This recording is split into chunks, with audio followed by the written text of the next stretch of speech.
I decided to go big or go home because that is what Nashville is all about. And there is no bigger party than right here in Music City. This was the scene as the Titans came out of practice this afternoon. I think it is safe to say that Sunday can't get here soon enough. Somebody else who's been pretty good by the name of Philip Forsberg just continues to add to his highlight reel in the playoffs.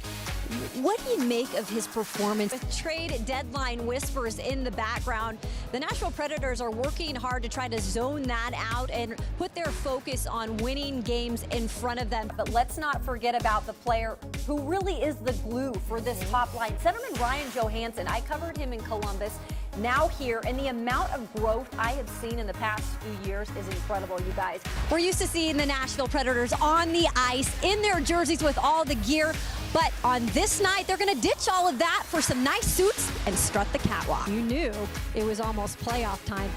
What was that like transition-wise, just jumping right in at a time like that? Head coach Peter Laviolette said today that this is going to be a heavy game, a battle game, but he expects his Preds to come out and adjust to this style of play tonight. What people might not know about your family, you guys are all B's. Yeah. And your son is actually Brian. Any confusion in the houses?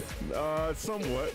Urban Meyer says he has not seen him really work at this position. His first time seeing him is going to be in camp. He is so athletic, we know that, but can he be successful on the outside? The Nashville Predators add another banner to the rafters after locking up the Central Division last night at home. And this was the scene this morning at Bridgestone Arena.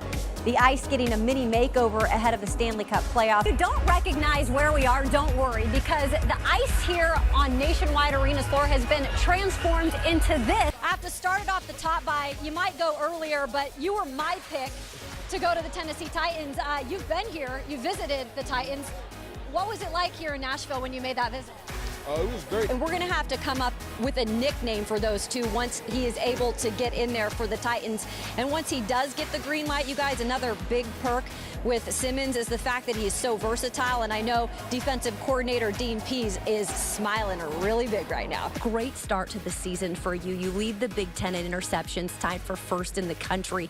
What has allowed you to have so much success? I want to add Greg Olsen to the list. I know we were discussing him. He might Carolina be Panthers. the boring pick, but they've invested another 2 years, $17 million. Fourth lowest drop percentage. Maybe you'll have your own cooking show in the future? Perhaps? Maybe if the Food Network gets a hold of this tape. There you go. Coach, whether it be Marcus Mariota or Matt Castles getting the start tonight, how comfortable are you with the decision? And did it help at all to have an extra day to game plan for this? No, it did. It really helped. So coming off of 2 straight losses, you said, though, you have a vibe with this team and you know that the confidence is still there. With saying that, how did this week go in terms of preparation? We had a great week of work. The regular season is winding down, and right now the Tennessee Titans are fighting for their playoff lives. The mindset for the two-tone blue is simple: just win. Titans in their last road game of the regular season battling with the New York Giants. Not a big day for the pass attack, but in the first, Marcus Mariota delivers a strike to Corey Davis on 3rd and 9 to move the chains. 3 plays later, Mariota buying time, but not running. Instead, he finds Davis again, this time for 17 yards and another first down. The Nashville Predators are bonding from the beginning in their own state of mind, optimistic about this year and a chance to win a Stanley Cup. Preds taking on the Islanders and new head coach Barry Trotz in the house. First period, Victor Arvidsson goes one-on-one, beats his man, then goes 5-hole on Thomas Greiss, 1-0 Preds. Later on, tied at 1, Matthias Ekholm on the hunt, rips one into the back of the net, 2-1 Nashville.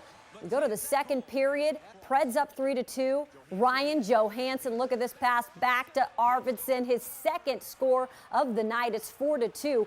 Preds take the win, 4-3, come back home 2-0. It's a little known secret to the Titans' success. The players call it the Morgan menu, but the mastermind behind the team meal plan isn't linebacker Derek Morgan, like you might assume. It's one thing to make it to the National Football League. Grabbed, smacked, sacked! But the real challenge is staying there.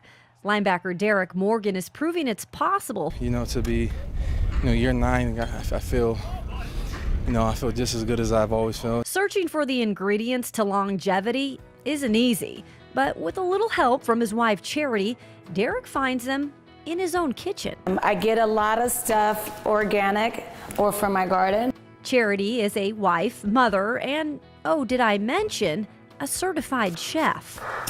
It just developed with just my passion of being able to take ingredients, make very little things into something, making it great and people pleasing. Just last year, Charity decided to change up her menu a bit. It was Derek wanting to have that competitive edge. He consulted a nutritionist and she was like, hey, have you ever thought about, giving up dairy and meat? The decision was quick and the Morgan menu went through a complete makeover, going all vegan. Just taking care of your body, so I'm always in search of that. So, God put that in my life as far as a plant-based diet, and I haven't really craved meat. Derek was a believer right away, but his teammates, they were skeptical. It was a lot of jokes, a lot of jokes. And it was a lot of jokes and, bruh, you're crazy. But soon those jokes turned into curiosity, and Charity found herself cooking for her husband and defensive end Jarrell Casey. The biggest thing was just, having to change in my body. Past years, a lot of people always talked about how bad shape I was and things like that. So I just wanted to make sure, coming into my 8th season, I was going to be healthy as possible. One by one, players started jumping on board the vegan train, and Chef C found herself running a business. It's my passion. I love it. I love the work. So it was like, I love it. I love the challenge. Let's do it. There are now 16 players on the meal plan, which is anything but boring. Guys could text me, hey C, you think you can veganize a strawberry cheesecake? Easy peasy. Got you. Hey, have you ever tried making a filling? Got you. And that's why it's no surprise her food is winning over the tummies of these Titans. Man, I have the best chef in the world, man. Chef Morgan, she's the best, man. Like I said, 16 on the roster, and we make plays and we eat good. Charity is already planning for more players to jump on board this season, but she does have one specific request. I'm very vested into the team because I've been here so long. I want to see this team go all the way. Give me something, please. What do I have to do? Do I have to cook for the whole team? Whatever it is that I can do, I'm willing to do it.